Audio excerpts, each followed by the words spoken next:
what people thought about marginalized communities.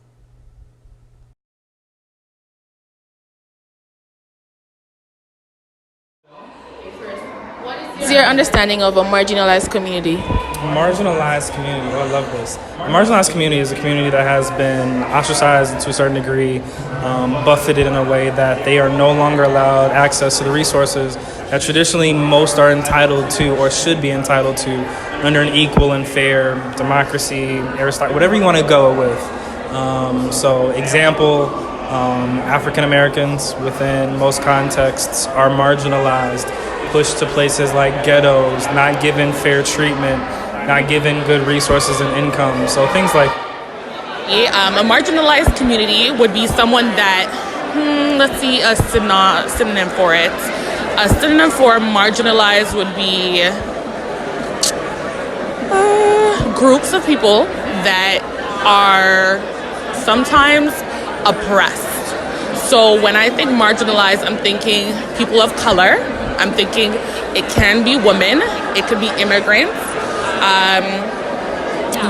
Generally people from the LGBTQ community, people that are not in the majority of a community. So basically just a community that doesn't get as much funds and resources as other communities. Your understanding of a marginalized community? Marginalized community, I feel, has same similarities in terms of gentrification, where they want to keep a certain type of body of community or a nation in a certain type of community. So I represent the African diaspora, so I feel like I'm marginalized in neighborhoods that only appeal to me and appeal to my culture in terms of what the government portrays. Marginalized communities tend to have people who are homeless, they live on the street, people in poverty, racialized people, indigenous people, newcomers, refugees, people who have no shelter, living on the streets and they're suffering. Now we'll talk about racialized communities.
Racialized community is a community that has a certain amount of people in an area who are different races.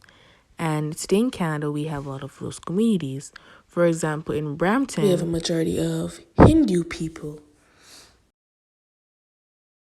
In Jane and Finch, we have a majority of Black people. In Woodbridge, there's a majority of Italians. In Markham, there's a majority of Chinese people. In Rexdale, there's a majority of Somalians. And this is what people thought about racialized communities. It would be the same. Persons can be marginalized as a result of race. So racialized communities as well. I've never heard the term, but it could mean communities where you have races which are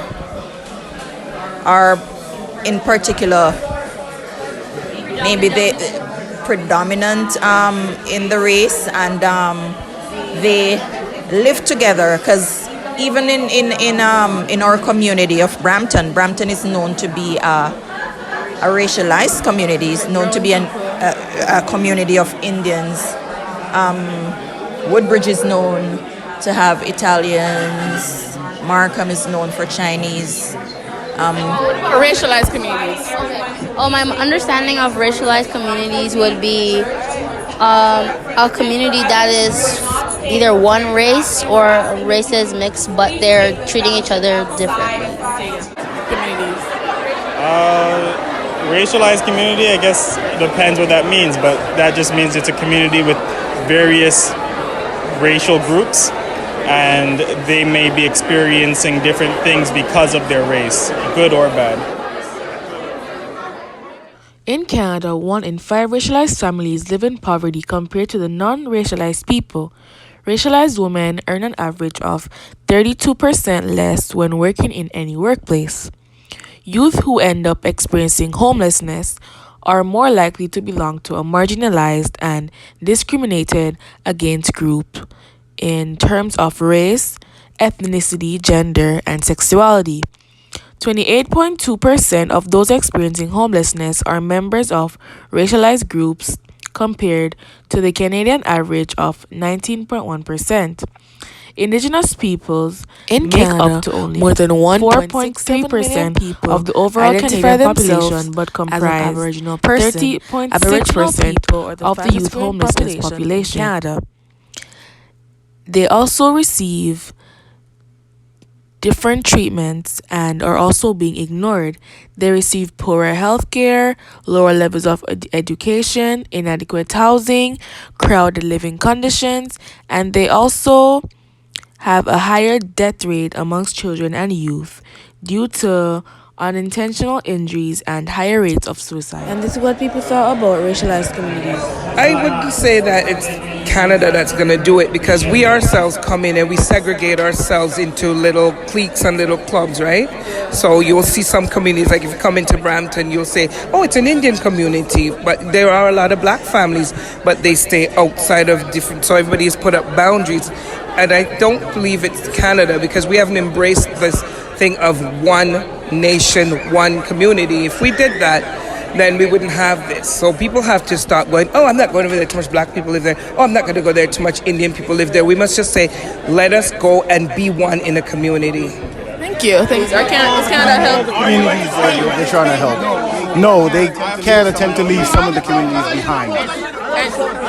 And only try to help those who are in the limelight. Is doing enough to help those communities? No, because there are a lot of situations regarding communities that no one knows about here in Canada. For instance, I'm doing research in school on First Nation communities, and there are communities even as close to us as Barrie, where people have water that's not drinking water. And people don't know about that, and the fact that Canadian government water management policy doesn't do anything to help people to know that tells me that Canada is not doing its best. Fast colors and promises.